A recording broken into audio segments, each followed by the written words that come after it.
আমি বলছি যে হোয়াটসঅ্যাপে দিলে সুবিধা হবে, এটাই বলছি, মানে এখানে ওটা চলে গিয়ে আছে।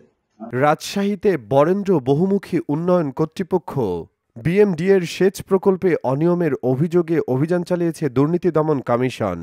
অভিযোগ রয়েছে ভূগর্ভস্থ সেচ নালা বর্ধিতকরণের মাধ্যমে সেচ এলাকার সম্প্রসারণ প্রকল্পের প্রায় ১৯ কোটি টাকার কাজ বিধিবহির্ভূতভাবে বিক্রি করা হয়েছে। মঙ্গলবার ১৪ জানুয়ারি দুপুর ১২টায় দুদকের সমন্বিত জেলা কার্যালয়ের সহকারী পরিচালক আমির হোসেনের নেতৃত্বে এই অভিযান পরিচালিত হয়। অভিযানে আরও অংশ নেন উপসহকারী পরিচালক বোরহানুদ্দিন ও মাহবুবুর রহমান। অভিযান শেষে দুদকের সহকারী পরিচালক আমির হোসেন জানান, প্রাপ্ত তথ্য যাচাই বাছাই চলছে এবং প্রয়োজনীয় পদক্ষেপ নেওয়া হবে। এদিকে বিএমডিএর তত্ত্বাবধায়ক প্রকৌশলী মোহাম্মদ শহীদুর রহমান ও অতিরিক্ত প্রধান প্রকৌশলী মোহাম্মদ জাহাঙ্গীর আলম খান অভিযোগ অস্বীকার করে প্রকল্পের কাজ নিয়ম মেনে চলছে বলে দাবি করেছেন।